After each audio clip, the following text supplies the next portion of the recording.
Bonjour à tous, bonjour à toutes. Bon, aujourd'hui, petit récapitulatif sur les cosinus, le sinus, la tangente, la cotangente, des angles les plus connus en soi entre 0 et 360 degrés. Bon, en fait, on va voir que à l'aide de ces angles, on va savoir calculer tous les autres sinus et cosinus des autres angles les plus connus en soi, d'accord?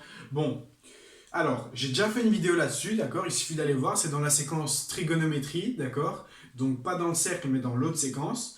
Et donc, j'avais fait ces trois angles-ci, donc 30, 45 et 60 degrés. Donc, pour ces trois angles-ci, je ne vais pas réexpliquer, d'accord? Je vous invite juste à aller revoir la vidéo où j'explique tout ça. On va plutôt juste compléter le tableau ici. Bon, voilà, on va démarrer. Cosinus de x en 0 degré. Bon, le cosinus, on sait que c'est sur l'axe des x. Et donc 0 degré, on fait un angle de 0 degré, du coup on est là. Et donc le cosinus, c'est le rayon, donc il a une longueur de 1. Le sinus, on ne monte pas, du coup c'est 0. Du coup, cosinus de 0 degré, c'est 1. Et le sinus, c'est 0 degré. C'est 0 tout court, parce qu'on ne monte pas. Ok? Peut-être faire plus grand que ça. Alors, la tangente. La tangente, qu'est-ce que c'est? La tangente, on sait que c'est sur cet axe-ci, d'accord? Et donc, on vérifie. Donc, quand on a 0 degré, la tangente, elle est aussi nulle. Donc, on a 0. Alors, la cotangente, c'est sur cet axe-ci. Alors, est-ce qu'elle existe? Bon, on a vu que la cotangente, d'accord, c'était quoi? Cotangente de x, c'était le cosinus sur le sinus. Du coup, si je veux calculer la cotangente de 0, je dois faire le cosinus de 0 sur le sinus de 0. Donc, cotangente de 0, qui est égal au cosinus de 0 sur le sinus de 0. Or, on sait que le cosinus de 0, c'est égal à 1, mais que le sinus de 0, c'est 0. Et on sait très bien que quand on a quelque chose comme ça en maths, donc on a un angle divisé par 0, tout simplement, ça ne peut pas exister. Je vous rappelle qu'on ne peut pas diviser par 0. J'ai fait une vidéo là-dessus dans les rappels, il vous suffit d'aller la regarder. Donc, si on ne peut pas diviser par 0, en soi, ma cotangente, c'est quand je vais avoir un axe qui croise ici, d'accord? Donc par exemple, un angle comme ceci, il va aller croiser la cotangente ici. Sauf que si j'ai un angle de 0 degré, il va être sur l'axe des x. Et donc, sachant que l'axe de ma cotangente est parallèle, en fait, si je vais à l'infini à droite, je ne vais jamais croiser mon axe de la cotangente. Du coup, on dit que la cotangente en 0 degré, elle n'existe pas. Voilà, voilà. Donc, la cotangente de 0 degré n'existe pas. Après, le cosinus de 30 degrés. Donc, cosinus de 30 degrés, c'était racine de 3 sur 2. Donc, ça, il suffit d'aller voir dans la vidéo. Le sinus, c'était 1,5.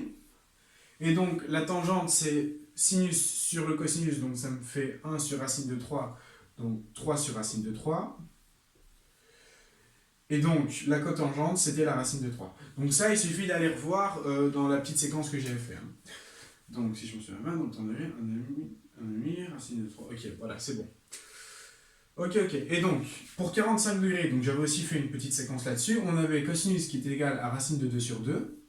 Le sinus aussi, les cosinus et les sinus étaient égales. La tangente du coup qui est égale à 1 et la cotangente qui est égale à 1. Si on a deux égalités, quand on va les diviser, ça va être égal à 1. 60 degrés, on switch tout. Du coup, comparé à 30 degrés, on avait cosinus qui est égal à 1,5. Le sinus qui est égal à la racine de 3 sur 2. Et donc, on a la tangente qui est égale à la racine de 3 et la cotangente qui est égale à 3 sur la racine de 3. Non, qu'est-ce que je raconte moi? Racine de 3 sur 3, pardon. Ah non, ici c'est racine de 3 sur 3. Racine de 3 sur 3, voilà. Ok? Bon, pour 90 degrés, qu'est-ce qui va se passer? 90 degrés, on a ce point-ci, d'accord? Ça veut dire que l'angle, il est là. Quand on regarde le cosinus, le cosinus, si on a 90 degrés, on n'avance pas en x, d'accord? On est ici. Donc, en x, on n'avance pas. Donc, ça veut dire que le cosinus de 90 degrés, en soi, il est nul. Parce qu'on n'avance pas. Le sinus, lui, il est égal à 1, parce qu'on est ici, d'accord? Donc, on a sinus qui est égal à 1. Alors, de même, on va faire le même cheminement. On va faire la tangente. La tangente, c'est quoi? La tangente, c'est le sinus sur le cosinus. Or, si on prend la tangente de 90 degrés, on prend sinus de 90 sur cos de 90. Et ça nous fait encore 1 divisé par 0. Okay? Or, on a vu que quelque chose divisé par 0, en mathématiques, ça ne pouvait tout simplement pas exister. Alors, on dit que la tangente de 90 degrés n'existe pas. Voilà. Et pour la cotangente, elle est ici, d'accord? Et donc, on est sur cet axe-là. Bah, comparé à cet axe-là, on est à l'origine, du coup on ne démarre pas, et donc on a quoi? On a que la cotangente est égale à 0. Donc cotangente de 90 est égale à 0.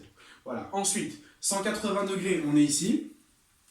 Bah, le cosinus, on est à moins 1, hein, on est bien ici, c'est la longueur 1, mais du côté négatif. Et le sinus, on ne monte pas, du coup on est à 0.